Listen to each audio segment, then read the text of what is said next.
श्री कृष्णा। राधे राधे भक्तों।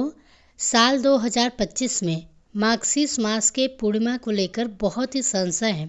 इस बार पूर्णिमा तिथि पर भद्रा का साया भी रहने वाला है और पूर्णिमा तिथि 2 दिन रहने वाली है। ऐसे में आप सभी यह भी जानना चाहते होंगे कि किस तिथि में पूर्णिमा का आपको व्रत रखना चाहिए और किस तिथि में आपको स्नान दान करना चाहिए। तो आज के इस वीडियो में आप सभी जानेंगे मार्गशीर्ष मास की पूर्णिमा कब है, 4 दिसंबर को है या 5 दिसंबर को। पूर्णिमा का व्रत कब रखा जाएगा, पूर्णिमा तिथि के दिन चंद्रोदय का समय क्या होगा और पूर्णिमा तिथि पर स्नान और दान का बहुत महत्व होता है। तो इस बार स्नान दान की पूर्णिमा कब है और मार्गशीर्ष पूर्णिमा पर क्या दान करें। और मार्गशीर्ष मास की पूर्णिमा पर अन्नपूर्णा जयंती भी मनाई जाती है, तो दत्तात्रेय जयंती भी मनाई जाती है। तो अन्नपूर्णा जयंती और दत्तात्रेय जयंती कब है, सारी जानकारी मार्गशीर्ष मास की पूर्णिमा से संबंधित आज के इस वीडियो में शेयर करने वाली हूँ।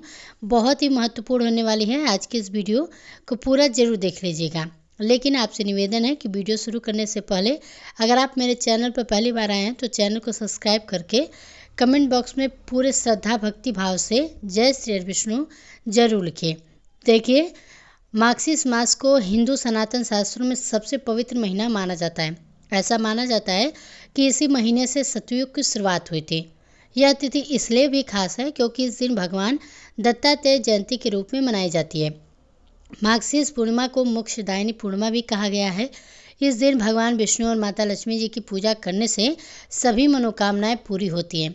मार्गशीर्ष पूर्णिमा को आनंद पूर्णिमा भी कहा जाता है। मार्गशीर्ष महीने को अगहन या अग्रहण भी कहते हैं। शास्त्रों में इस प्रकार का वर्णन आता है कि मार्गशीर्ष मास के पूर्णिमा के लिए चंद्रमा को अमृत से सींचा गया है, इसलिए इस चंद्रमा के दर्शन करने से मोक्ष की प्राप्ति हो जाती है, मतलब अपार सुख की प्राप्ति होती है।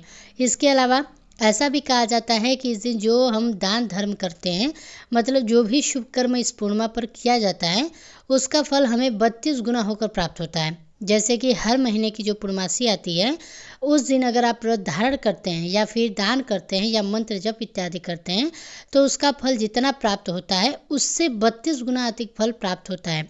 मार्गशीर्ष पूर्णिमा के जो है आप शुभ कर्म मंत्र जप इत्यादि करते हैं, व्रत इत्यादि करते हैं, तो आपको इसका 32 गुना अधिक फल आपको दूसरी पूर्णिमाओं से प्राप्त होता है।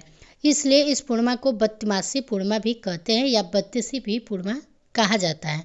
तो अगर आप बाकी पूर्णिमा नहीं भी करते हैं तो इस पूर्णिमा का व्रत आप कर सकते हैं, या फिर व्रत नहीं भी कर पाते हैं तो पूरे विधि विधान से भगवान श्री लक्ष्मी नारायण की पूजा कर लीजिए, भगवान सत्यनारायण की पूजा कर लीजिए और चंद्रमा को अर्घ तो जरूर देना है, क्योंकि इससे आपको मानसिक शांति मिलती है, हर प्रकार का सुख भी मिलता है। और यह पूर्णिमा वैसे भी बहुत ही महत्वपूर्ण है। पूर्णिमा की तिथि चंद्र देवता को समर्पित होती है। पूर्णिमा तिथि पर सभी पवित्र नदियों के जल में देवी देवताओं को वास होता है। ऐसे में पवित्र नदियों के जल में स्नान करने पर सभी पाप से मुक्ति भी मिल जाती है। पूर्णिमा तिथि के दिन भक्त गंगा जी में स्नान करने के बाद सारा दिन उपवास रखते हैं। दोपहर के समय श्री सत्यनारायण भगवान की कथा का पाठ या श्रवण करते हैं और शाम के समय चंद्र देवता का पूजन करके व्रत का पारण करते हैं। इस दिन श्री सत्यनारायण भगवान का पूजन करके रात के समय चंद्र देवता का पूजन भी किया जाता है। आइए अब जानते हैं कि पूर्णिमा तिथि कब से शुरू हो रही है।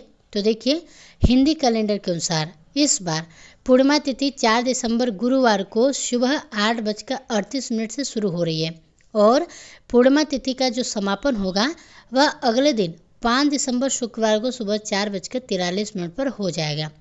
ऐसे में इस बार पूर्णिमा का जो व्रत है वह 4 दिसंबर गुरुवार को रहेगा। वहीं ब्रह्म मुहूर्त में ब्यात पूर्णिमा तिथि के अनुसार पूर्णिमा का स्नान और दान 5 दिसंबर दिन शुक्रवार को किया जाएगा। जब भी पूर्णिमा 2 दिन पड़ती है तो ऐसे में आप दान तो दोनों ही दिन कर सकते हैं, लेकिन जब ब्रह्म मुहूर्त विद्यमान हो पूर्णिमा तिथि में, तब उस समय माना जाता है कि सभी पवित्र नदियों के जल में देवी देवताओं का वास होता है और ऐसे में पवित्र जल में डुबकी लगाने से समस्त पापों का नाश हो जाता है। इस बार पूर्णिमा व्रत के दिन नक्षत्रों का भी योगों का बहुत ही शुभ संयोग बन रहा है, जिसमें कृतिका नक्षत्र दोपहर 2:54 तक रहने वाला है। इसके बाद में रोहिणी नक्षत्र प्रारंभ हो जाएगी। वही 4 दिसंबर गुरुवार को ही शिव योग दोपहर 12:34 तक रहने वाला है। बाद में सिद्धि योग प्रारंभ हो जाएगा। तो सर्वार्थ सिद्धि योग में इस बार पूर्णिमा तिथि का जो व्रत है रखा जाएगा। इस दिन राहु काल दोपहर 1:30 बजे से लेकर 3 बजे तक रहेगा। ब्रह्म मुहूर्त सुबह 5:22 से लेकर 6:10 तक रहने वाला है। सूर्योदय होगा सुबह 6:57 पर, सूर्यास्त होगा शाम 5:36 पर और चंद्रोदय होगा शाम 4:55 पर। तो इस समय के बाद आप चंद्र देवता को अर्घ्य देकर कभी भी अपना उपवास खोल सकते हैं। पूर्णिमा तिथि के दिन अगर आप अभिजीत मुहूर्त में श्री सत्यनारायण भगवान की पूजा या कथा का पाठ करते हैं तो सभी सुफलों की प्राप्ति होती है। और इस दिन अभिजीत मुहूर्त आपको सुबह 11:55 से लेकर दोपहर 12:38 तक रहने वाला है। 4 दिसंबर गुरुवार को प्रातःकाल पूजा का जो सुमुहूर्त आपको प्राप्त होगा वह है सुबह 5:37 से लेकर 6:59 तक। वहीं शाम की पूजा जो आप गोधूली मुहूर्त में करेंगे यानी कि 5:21 से लेकर 5:49 तक कर सकते हैं।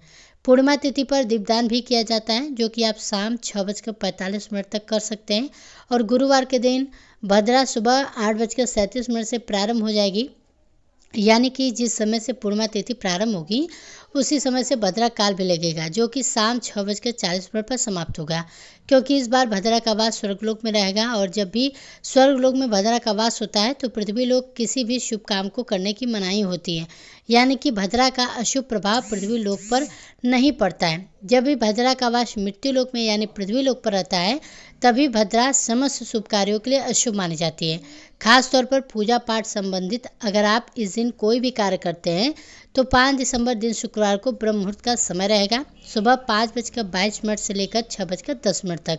जब आप सुबह पूर्णिमा का व्रत स्नान करते हैं तो इस दिन सूर्योदय होगा सुबह 6:58 पर। और ध्यान रखिएगा पूर्णिमा का व्रत शुक्रवार को नहीं रहेगा, केवल गुरुवार के दिन ही पूर्णिमा का व्रत रखा जाएगा। और इस दिन सिद्ध योग सुबह 8:08 तक रहेगा, बाद में साध योग प्रारंभ हो जाएगा। रोहिणी नक्षत्र सुबह 11:46 तक रहेगा और राहु काल सुबह 10:30 से लेकर दोपहर 12 बजे तक रहेगा। पूर्णिमा तिथि पर भगवान विष्णु और माँ लक्ष्मी जी के साथ साथ भगवान शिव की भी पूजा का विधान है। इस दिन संभव हो तो व्रत रखें और पवित्र नदियों के जल से स्नान करना संभव हो तो जल से स्नान करें, नहीं तो नहाने के पानी में गंगा जल मिलाकर स्नान करके पूजा करें और व्रत की कथा का पाठ करें और अपनी सामर्थ्य के अनुसार कुछ न कुछ दान जरूर दें। इस दिन भगवान विष्णु या भगवान कृष्ण को भोग लगाते समय तुलसी के पत्ते अवश्य रखें। अगर आपको यह जानकारी थोड़ी भी अच्छी लगी हो तो वीडियो को लाइक जरूर कीजिएगा, साथ ही कमेंट बॉक्स में जय श्री विष्णु जरूर लिखिएगा।